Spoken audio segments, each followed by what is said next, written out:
നമസ്കാരം. ഇൻഫോർ ന്യൂസിന്റെ ഇന്നത്തെ വാർത്തകളിലേക്ക് സ്വാഗതം. ആദ്യം പ്രധാന വാർത്തകൾ. സംസ്ഥാനത്ത് വീണ്ടും നിപ വൈറസ് ബാധ വളാഞ്ചേരി സ്വദേശിക്ക്.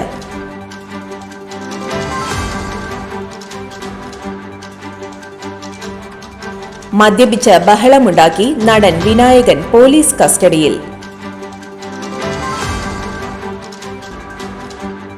ആക്ഷേപങ്ങൾക്കും അനിശ്ചിതത്വത്തിനും ഇടവരുത്താതെ പൂരം വിജയിപ്പിച്ചു. എല്ലാവർക്കും അഭിനന്ദനങ്ങൾ അറിയിച്ച് മുഖ്യമന്ത്രി. സാമൂഹ്യ മാധ്യമങ്ങളിലെ രാജ്യവിരുദ്ധ പോസ്റ്റുകൾക്കെതിരെ നടപടിയെടുക്കണം. നിർദ്ദേശവുമായി ആഭ്യന്തര മന്ത്രാലയം. കരുവന്നൂർ സർവീസ് സഹകരണ ബാങ്ക് തിരിച്ചുവരവിന്റെ പാതയിൽ. 1000 പേരെ നിക്ഷേപകരാക്കി കരുവന്നൂർ സർവീസ് സഹകരണ bank. Chalakudy model higher secondary സ്കൂളിൽ സ്കിൽ ഡെവലപ്മെന്റ് സെന്റർ ആരംഭിക്കുന്നു. പദ്ധതിയുടെ പോസ്റ്റർ പ്രകാശനം ചാലക്കുടി MLA നിർവഹിച്ചു. വിശദമായ വാർത്തയിലേക്ക്. സംസ്ഥാനത്ത് വീണ്ടും നിപ വൈറസ് ബാധ വളാഞ്ചേരി സ്വദേശിക്ക്. കേരളത്തിൽ വീണ്ടും നിപ സ്ഥിരീകരിച്ചു. വളാഞ്ചേരി സ്വദേശിയായ 42-കാരിക്കാണ് രോഗബാധ സ്ഥിരീകരിച്ചത്. പെരിന്തൽമണ്ണയിലെ ആശുപത്രിയിൽ ചികിത്സയിലാണ് ഇവർ.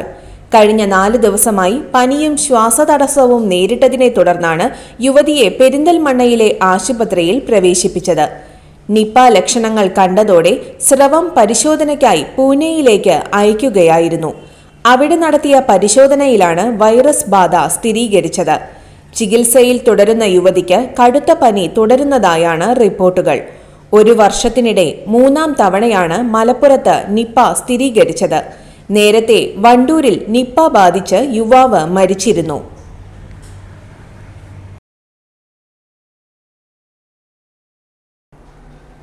മദ്യപിച്ച് ബഹളമുണ്ടാക്കി നടൻ വിനായകൻ പോലീസ് കസ്റ്റഡിയിൽ. നടൻ വിനായകൻ പോലീസ് കസ്റ്റഡിയിൽ.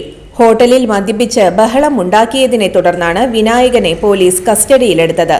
കൊല്ലത്തെ പഞ്ചനക്ഷത്ര ഹോട്ടലിൽ ഉച്ചയോടെയാണ് അഞ്ചാലുംമൂട് പോലീസ് വിനായകനെ കസ്റ്റഡിയിലെടുത്തത്. ഹോട്ടൽ ജീവനക്കാരൻ മോശമായി പെരുമാറിയെന്ന് ആരോപിച്ച് വിനായകൻ തന്നെയാണ് പോലീസിനെ വിളിച്ചു വരുത്തിയതെന്നും പറയുന്നുണ്ട്. സ്റ്റേഷനിലെത്തിയ ശേഷം പോലീസ് ഉദ്യോഗസ്ഥരോട് വിനായകൻ തട്ടിക്കയറി. തന്നെ എന്തിനാണ് പിടിച്ചു വച്ചിരിക്കുന്നതെന്നും തനിക്ക് ഒരു പരാതി നൽകാനുണ്ടെന്നും പറഞ്ഞാണ് നടൻ ബഹളം വെച്ചത്. മദ്യപിച്ച നടൻ വിദേശ വനിതയോട് മോശമായി പെരുമാറിയെന്നും റിപ്പോർട്ടുണ്ട്. വിനായകനെ മെഡിക്കൽ പരിശോധനയ്ക്ക് വിധേയമാക്കി. പിന്നീടാണ് അഞ്ചാലുംമൂട് സ്റ്റേഷനിലേക്ക് കൊണ്ടുവന്നത്. വിനായകന്റെ മാനേജരും സംഘവും മാധ്യമപ്രവർത്തകരുമായി തട്ടിക്കയറിയെന്നും പരാതിയുണ്ട്. ആക്ഷേപങ്ങൾക്കും അനിശ്ചിതത്വത്തിനും ഇടവരുത്താതെ പൂരം വിജയിപ്പിച്ചു. എല്ലാവർക്കും അഭിനന്ദനങ്ങൾ അറിയിച്ച് മുഖ്യമന്ത്രി. ഈ വർഷത്തെ തൃശൂർ പൂരം മികച്ച രീതിയിൽ സംഘടിപ്പിക്കാനായെന്ന് മുഖ്യമന്ത്രി പിണറായി വിജയൻ. ആചാരപരമായ കാര്യങ്ങൾക്ക് കോട്ടം തട്ടാതെ പൂരം വിജയമാക്കാനൊതുങ്ങുന്ന മുന്നൊരുക്കങ്ങൾ ഉറപ്പാക്കിയിരുന്നുവെന്നും മാസങ്ങൾക്ക് മുൻപ് തന്നെ പൂരം സംഘടിപ്പിക്കാൻ ആവശ്യമായ ഒരുക്കങ്ങൾ നടത്തിയിരുന്നുവെന്നും അദ്ദേഹം ഫേസ്ബുക്കിൽ കുറിച്ചു. വിവിധ വകുപ്പുകളുടെ ഏകോപനം, തറവാടക സംബന്ധിച്ച കാര്യങ്ങൾ, ഡ്യൂട്ടിക്കായി പരിചയസമ്പന്നരായ ഉദ്യോഗസ്ഥരെ നിയോഗിക്കുന്ന വിഷയം, മാലിന്യ സംസ്കരണം, വെടിക്കെട്ട്, ആന എഴുന്നള്ളിപ്പ് ഉൾപ്പെടെയുള്ള കാര്യങ്ങളിൽ നിലവിലുള്ള നിയമങ്ങളും കോടതി ഉത്തരവുകളും പാലിക്കൽ എന്നിവയെല്ലാം ഉൾപ്പെടെ ഓരോ വിഷയത്തിലും കൃത്യമായ വീക്ഷണത്തോടു കൂടിയുള്ള പ്രവർത്തനമാണ് ഉണ്ടായത്. ആക്ഷേപങ്ങൾക്കും അനിശ്ചിതത്വത്തിനും ഇടവരുത്താതെ പൂരം വിജയിപ്പിക്കാൻ പ്രയത്നിച്ച എല്ലാവർക്കും അദ്ദേഹം അഭിനന്ദനങ്ങളും അറിയിച്ചു. സമൂഹ മാധ്യമങ്ങളിലെ രാജ്യവിരുദ്ധ പോസ്റ്റുകൾക്കെതിരെ നടപടിയെടുക്കണം. നിർദ്ദേശവുമായി ആഭ്യന്തര മന്ത്രാലയം. ഓപ്പറേഷൻ സിന്ദൂറിന് പിന്നാലെ സാമൂഹ്യ മാധ്യമങ്ങളിൽ നിരീക്ഷണം വർദ്ധിപ്പിക്കാൻ സംസ്ഥാനങ്ങൾക്ക് കേന്ദ്ര ആഭ്യന്തര മന്ത്രാലയത്തിന്റെ നിർദ്ദേശം. സമൂഹ മാധ്യമങ്ങളിലെ രാജ്യവിരുദ്ധ പോസ്റ്റുകൾക്കെതിരെ നടപടിയെടുക്കണമെന്നും ആഭ്യന്തര മന്ത്രാലയം നിർദ്ദേശം നൽകി. അതേസമയം ഓപ്പറേഷൻ സിന്ദൂറിനെക്കുറിച്ച് പ്രതിപക്ഷ പാർട്ടികളോട് വിശദീകരിച്ച് കേന്ദ്ര സർക്കാർ. പ്രതിരോധ മന്ത്രി രാജ്നാഥ് സിംഗിന്റെ അധ്യക്ഷതയിലാണ് സർവകക്ഷി യോഗം ചേർന്നത്. പ്രധാനമന്ത്രി നരേന്ദ്രമോദി യോഗത്തിൽ പങ്കെടുത്തില്ല. രാജ്യം ഒറ്റക്കെട്ടായി നിൽക്കണമെന്ന പ്രധാനമന്ത്രിയുടെ സന്ദേശം മന്ത്രിമാർ യോഗത്തെ അറിയിച്ചു. ഓപ്പറേഷൻ സിന്ദൂറിലൂടെ പാകിസ്ഥാന് ശക്തമായ തിരിച്ചടി നൽകിയതിന് പിന്നാലെയാണ് കേന്ദ്ര സർക്കാർ സർവകക്ഷി യോഗം വിളിച്ചു ചേർത്തത്.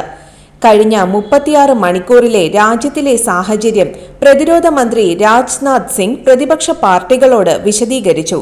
കേന്ദ്രമന്ത്രി അമിത് ഷാ, എസ് ജയശങ്കർ, നിർമ്മല സീതാരാമൻ, JP നഡ്ഡ, കിരൺ റിജിജു തുടങ്ങിയവരും സർവകക്ഷി യോഗത്തിൽ പങ്കെടുത്തു. കരുവന്നൂർ സർവീസ് സഹകരണ ബാങ്ക് തിരിച്ചുവരവിന്റെ പാതയിൽ. 1000 പേരെ നിക്ഷേപകരാക്കി കരുവന്നൂർ സർവീസ് സഹകരണ ബാങ്ക്. തിരിച്ചുവരവിന്റെ പാതയിൽ പ്രതിസന്ധികളെ മറികടക്കുകയാണ് കരുവന്നൂർ സർവീസ് സഹകരണ ബാങ്ക്. 1000 പേരെ നിക്ഷേപകരാക്കുന്ന പദ്ധതിയുടെ ഭാഗമായി 1164 പേർ കരുവന്നൂർ ബാങ്കിൽ നിക്ഷേപം നടത്തി. 1 കോടി രൂപയാണ് ഇതിലൂടെ സമാഹരിക്കാനായത്. നിക്ഷേപ സമാഹരണ യജ്ഞത്തിൽ മികച്ച മാതൃക കാഴ്ചവെച്ച ജീവനക്കാർക്കുള്ള അവാർഡ് ദാന ചടങ്ങും മോട്ടിവേഷൻ ട്രെയിനിങ്ങും സംഘടിപ്പിച്ചു. ചടങ്ങ് ഉന്നത വിദ്യാഭ്യാസ സാമൂഹ്യനീതി വകുപ്പ് മന്ത്രി ഡോക്ടർ ആർ ബിന്ദു ഉദ്ഘാടനം ചെയ്തു. Administrative committee convener RL Sreelal അധ്യക്ഷത വഹിച്ചു. പ്രശസ്ത കൌൺസിലിംഗ് വിദഗ്ധൻ ഡോക്ടർ ജോബി ജോണൽ മോട്ടിവേഷൻ ട്രെയിനിംഗ് നടത്തി. അഡ്മിനിസ്ട്രേറ്റീവ് കമ്മിറ്റി അംഗങ്ങളായ KJ Johnson, KK Valsalan, chief executive officer KR Rajesh, assistant secretary ES Sreekala, branch manager IR Baiju, Bindu KP, ഹിത VH എന്നിവർ സംസാരിച്ചു. ചാലക്കുടി മോഡൽ ഹയർ സെക്കൻഡറി സ്കൂളിൽ സ്കിൽ ഡെവലപ്മെന്റ് സെന്റർ ആരംഭിക്കുന്നു. പദ്ധതിയുടെ പോസ്റ്റർ പ്രകാശനം ചാലക്കുടി MLA നിർവഹിച്ചു. ഔപചാരിക വിദ്യാഭ്യാസത്തോടൊപ്പം തൊഴിൽ നൈപുണ്യം വളർത്തിയെടുക്കുക എന്ന ലക്ഷ്യത്തോടെ സംസ്ഥാന സർക്കാർ പൊതുവിദ്യാഭ്യാസ വകുപ്പിന്റെ സമഗ്ര ശിക്ഷ കേരള പദ്ധതിയുടെ ഭാഗമായി ചാലക്കുടി GMB HSSൽ നൈപുണി വികസന കേന്ദ്രം ആരംഭിക്കുന്നു. പദ്ധതിയുടെ പോസ്റ്റർ പ്രകാശനം ചാലക്കുടി MLA സനീഷ് കുമാർ ജോസഫ് നിർവഹിച്ചു. നഗരസഭാ ചെയർപേഴ്സൺ ഷിബു വാലപ്പൻ അധ്യക്ഷത വഹിച്ചു.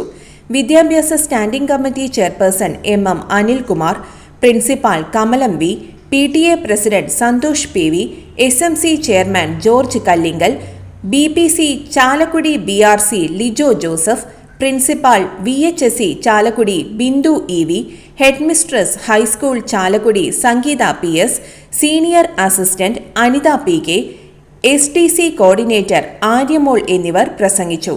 Drone service technician, electric vehicle service technician എന്നീ തൊഴിൽ സാധ്യതകളുള്ള കോഴ്സുകളിലേക്ക് പ്രവേശനം ആരംഭിച്ചിരിക്കുന്നു. 10ാം ക്ലാസ് വിജയിച്ച് 15നും 23നും ഇടയിൽ പ്രായമുള്ളവർക്ക് അപേക്ഷിക്കാം. പിന്നോക്ക വിഭാഗക്കാർക്ക് നിയമാനുസൃതമായി ഇളവ് ലഭിക്കും. കോഴ്സ് തികച്ചും സൗജന്യം. അപേക്ഷകൾ മെയ് 15 മുൻപ് ഓഫീസിൽ സമർപ്പിക്കണം.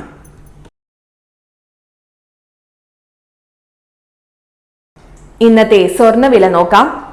ഇന്നത്തെ സ്വർണ്ണവില നിങ്ങൾക്കായി സമർപ്പിക്കുന്നത് ഇവാനിയ ഗോൾഡ് തൃശൂർ. നിങ്ങളുടെ പഴയ സ്വർണ്ണാഭരണങ്ങൾ ഉയർന്ന വിലയ്ക്ക് എടുക്കപ്പെടും. ബാങ്ക്, ധനകാര്യ സ്ഥാപനങ്ങളിൽ പണയം വെച്ചതോ കൈവശം ഉള്ളതോ ഏതുമാകട്ടെ, നിങ്ങളുടെ സ്വർണ്ണാഭരണങ്ങൾ എടുത്തു വിൽക്കാൻ ഞങ്ങൾ സഹായിക്കുന്നു. 100% വിശ്വസ്തവും സുതാര്യവുമായ സേവനം ഞങ്ങൾ ഉറപ്പു നൽകുന്നു. ഇവാനിയ ഗോൾഡ് തൃശൂർ. സ്വർണ്ണവില 145 രൂപ കുറഞ്ഞു. ഗ്രാമിന് 8985 രൂപ, പവന് 71,880 രൂപ. ഇന്നത്തെ കാലാവസ്ഥ.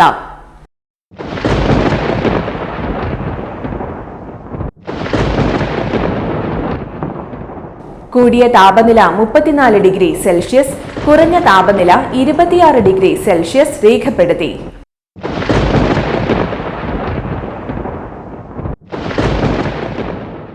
പ്രധാന വാർത്തകൾ ഒരിക്കൽ കൂടി. സംസ്ഥാനത്ത് വീണ്ടും നിപ വൈറസ് ബാധ വളാഞ്ചേരി സ്വദേശിക്ക്.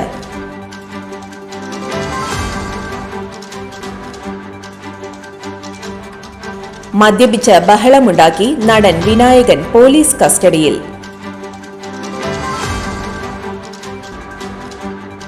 ആക്ഷേപങ്ങൾക്കും അനിശ്ചിതത്വത്തിനും ഇടവരുത്താതെ പൂരം വിജയിപ്പിച്ചു. എല്ലാവർക്കും അഭിനന്ദനങ്ങൾ അറിയിച്ച് മുഖ്യമന്ത്രി. സാമൂഹ്യ മാധ്യമങ്ങളിലെ രാജ്യവിരുദ്ധ പോസ്റ്റുകൾക്കെതിരെ നടപടിയെടുക്കണം. നിർദ്ദേശവുമായി ആഭ്യന്തര മന്ത്രാലയം. കരുവന്നൂർ സർവീസ് സഹകരണ ബാങ്ക് തിരിച്ചുവരവിന്റെ പാതയിൽ. 1000 പേരെ നിക്ഷേപകരാക്കി കരുവന്നൂർ സർവീസ് സഹകരണ bank. Chalakudy model higher secondary സ്കൂളിൽ സ്കിൽ ഡെവലപ്മെന്റ് സെന്റർ ആരംഭിക്കുന്നു. പദ്ധതിയുടെ പോസ്റ്റർ പ്രകാശനം ചാലക്കുടി MLA നിർവഹിച്ചു. ഇതോടെ ഇന്നത്തെ വാർത്തകൾ പൂർണ്ണമാകുന്നു. തൃശൂർ ജില്ലയിലെ മുഴുവൻ വാർത്തകളും N4 ന്യൂസ് എന്ന യൂട്യൂബ് ചാനലിൽ ലഭ്യമാണ്. വാർത്തകൾക്കായി ചാനൽ സബ്സ്ക്രൈബ് ചെയ്യുക. വാർത്തകളും അറിയിപ്പുകളും സ്വീകരിക്കുന്ന നമ്പർ 9895070239. നന്ദി, നമസ്കാരം.